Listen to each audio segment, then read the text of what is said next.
Thank you for joining me for this week's edition of Frame by Frame. My name is Mackenzie Wright. September may be right around the corner, but there's still plenty of summer left to enjoy. And for many, the season isn't complete without ice cream. Well, ice cream lovers in Massachusetts are in for a treat because Governor Maura Healey recently announced the state's first ever ice cream trail.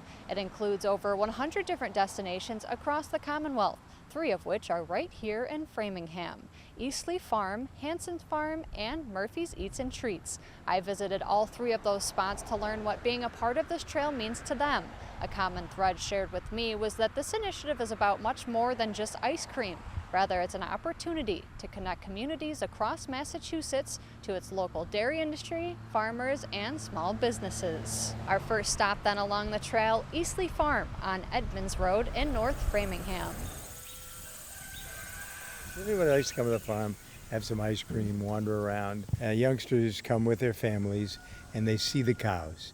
And they walk around and they talk to the cows. You know, it's great when you're just participating in the world of agriculture. Doug Steffen tells me he's been around cows his entire life. In fact, he used to work at Eastleigh Farm as a kid.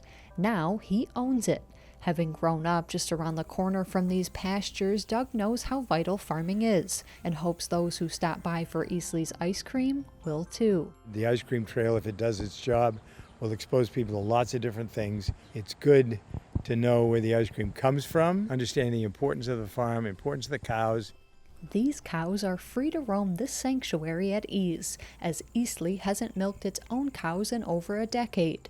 But even after the farm stopped producing raw milk, demand for ice cream here remained high. So in came the Moo Bus, where locally made ice cream from Puritan is served in dozens of different flavors. I mean, it's good for your body, but it's good for your psyche.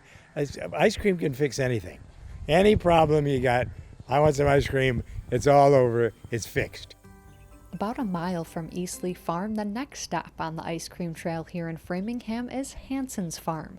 They also feature the high-quality, family-owned Puritan ice cream. Right now what we're promoting is peach ice cream because it's peach season.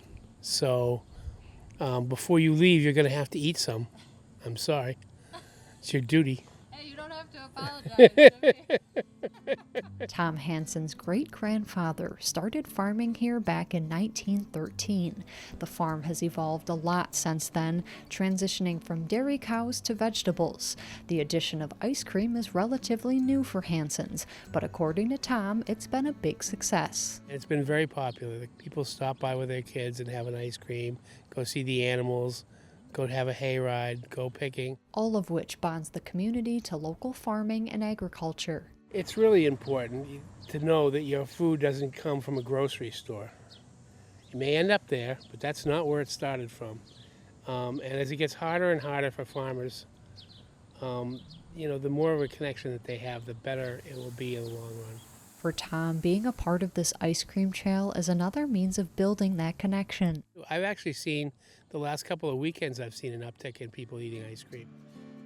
Which brings us to stop number 3 here in Framingham, Murphy's Eats and Treats. We've already had about 6 people come in already from nowhere near here, but they're chasing the ice cream trail. And I thought that was a pretty good thing. You know, those are 6 people we never would have seen before. As a small local business owner, Sean Keefe is proud to source their ice cream from the local family-owned Richardson's in Middleton. We think that's the best ice cream that's out there. It's amazing. They treat their cattle like employees. You know, they monitor them. Their facility is spotless. Their quality control is excellent. I think any type of farming is a thankless job, but without them, we're in trouble. You know, we see it with our fresh produce. We see it with the beef we buy. You know, we see it throughout the entire restaurant. That's because Murphy sells a lot more than just ice cream. Sean hopes that will be a welcome surprise to those participating in the trail who may pick up an extra bite to eat before indulging in their ice cream. 99% of the people coming here for an ice cream are in a pretty good mood. That 1%, they're in a bad mood anyways, so there's nothing we could do about that. The kids are the fun part. You know, we see the kids come in, they're smiling, they're laughing, and they're making a mess, and it's all good. You know, if you're looking for an ice cream, whether it be us in, Mad Willie's or JJ's in Upton or CNL Frosty in Sherburne, pay them a visit. That's what keeps them in business, We're all trying to survive out here. This ice cream trail was developed by the Massachusetts Department of Agricultural Resources alongside the state's Executive Office of Economic Development, as well as the Office of Travel and Tourism. If you would like to learn more about the trail and check out the full list of destinations, you can go online at www.visitma.com and click on the MA Ice Cream Trail tab at the top of the page. And in case you're stressed about the summer season winding down, fear not. The ice cream trail isn't going anywhere.